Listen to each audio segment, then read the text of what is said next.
Hello, I thought I would help out by doing a quick little tutorial video on how to do your impressions. Okay, so I'm going to walk you through doing your impressions for Joe's Denture Lab. It's actually really easy. It looks intimidating when you open the box, but it's totally not so. Here is my kit that I got in the mail. Open it up and you'll see some instructions. Set those aside.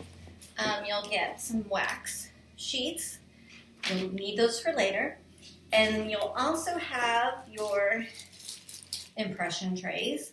I used the small ones, but you may have a couple different sizes in there. And what you're going to want to do is test it in your mouth and see which one fits.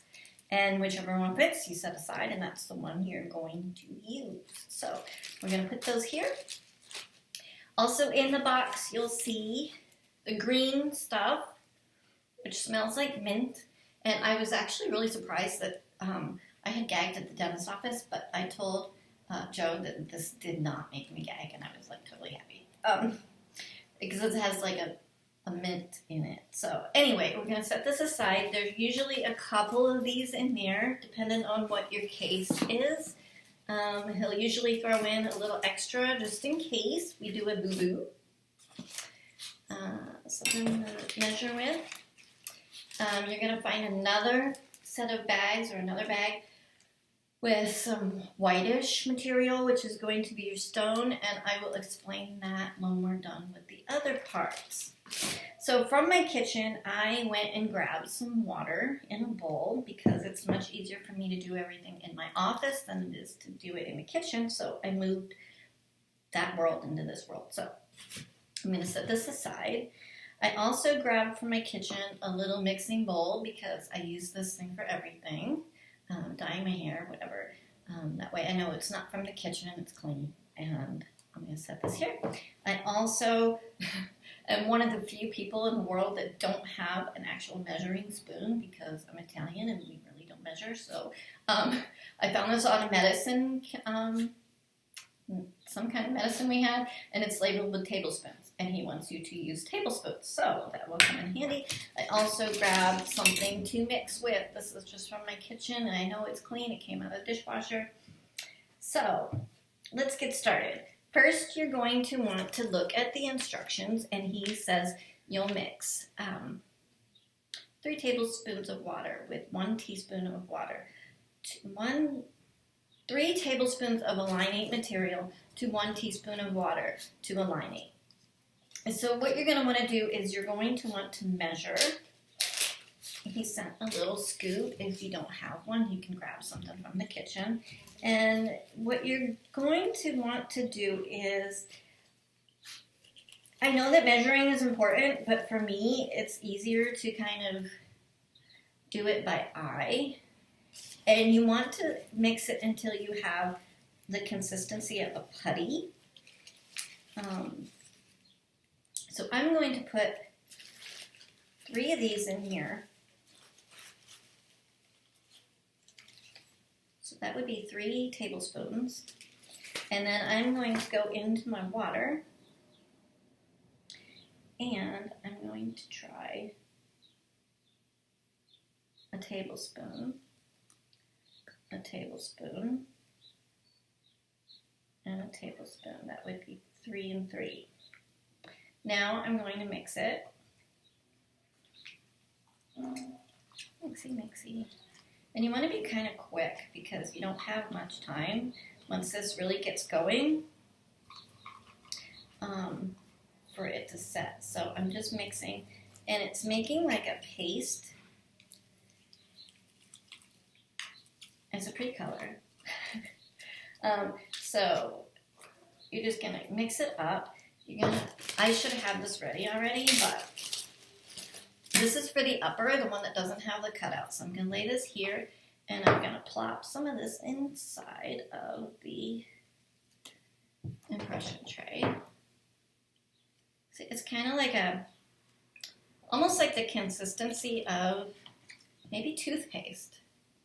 I'll have to try in a hurry. Okay, so I like things even. I'm kind of weird. I noticed for me, I gag a lot less if it's not like a whole bunch down at the end. So trying to move quickly here.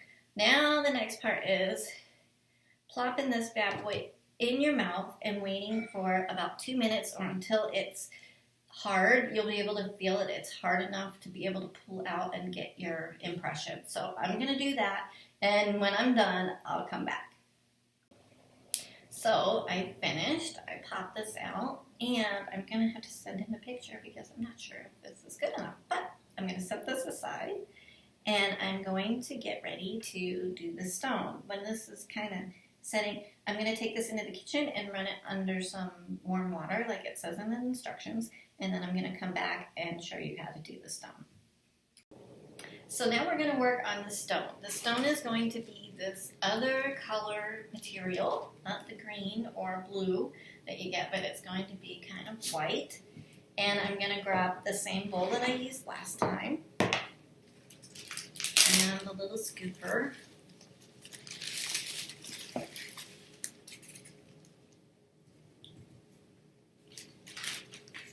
And I'm going to do about the same, just kind of 1, 2, 3. And I'm going to grab my little water.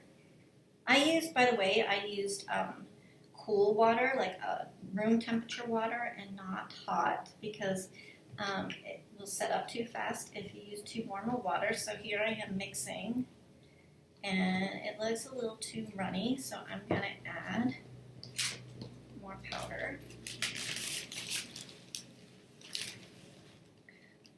I probably should be being a little more scientific with this,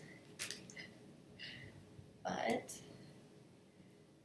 so I'm mixing this, and it's kind of like cement, maybe. Just mixing.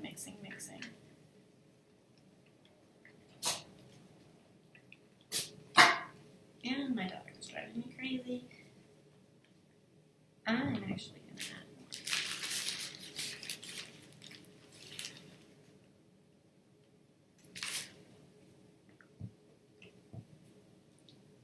more. Okay, now it looks like it's supposed to. It looks like mud. And I'm just going to make it nice and smooth. And same process, except this time you're going to put this on top of your impression.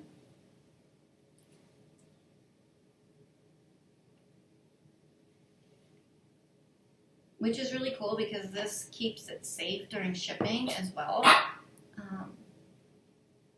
Just make sure everything's covered.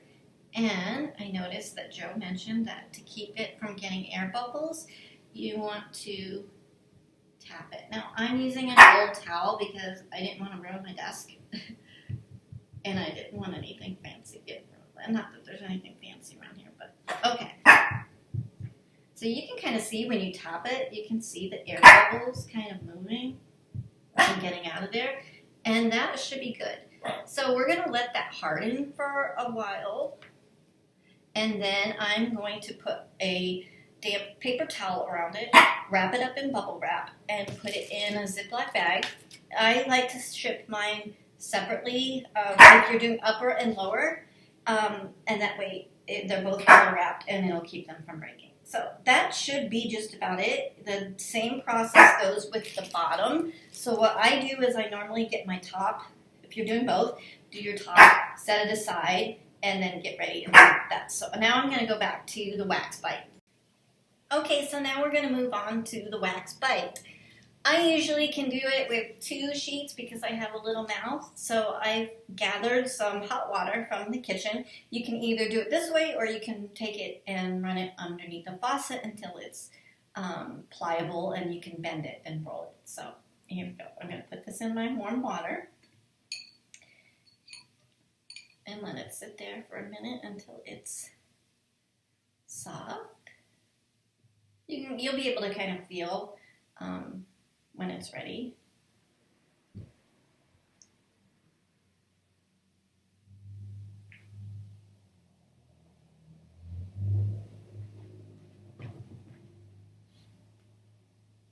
And we're just just waiting for this to get nice and soft, and then we're going to roll it up.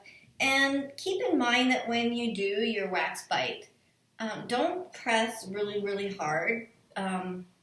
What this is measuring is the way that your teeth fit together when they do this, more than what the teeth look like, if that makes any sense at all. So this is giving him an idea of how to set up your model of your jaw. I think. I could be wrong and he can kill me, but whatever. Okay, so now it's soft enough to roll. So I am going to roll it up.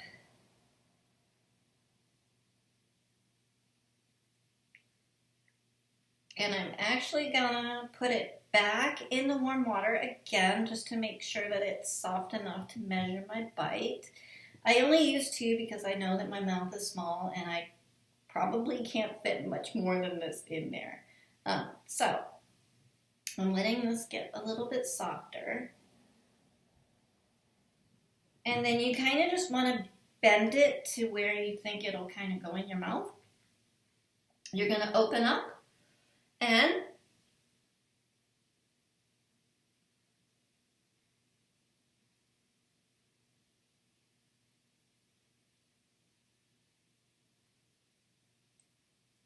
that's it.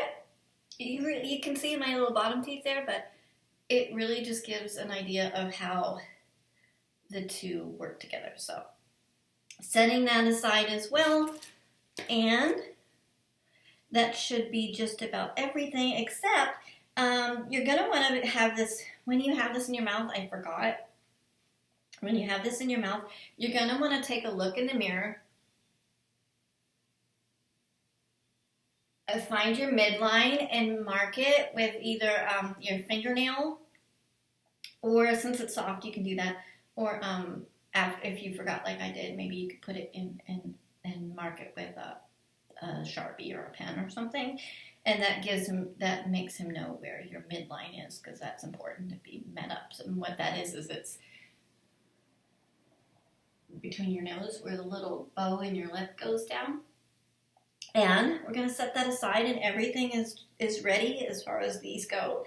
So I am going to wrap these up in bubble wrap with a moist paper towel.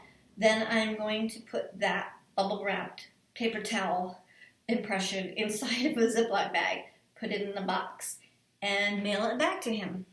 And wait. So thanks a lot. I hope this helps. And if you have any questions, always feel free to ask him, because he's totally cool to talk to, and he wants to hear from each client, because it's a personal experience and it can't be personable if you can't be personable. So keep that in mind. And he does list his cell phone number at the bottom. If you have any questions, you can always text him. And he's very responsive. And I wish you lots and lots of luck. And I know you'll be happy. Thanks. Have a great day. Bye.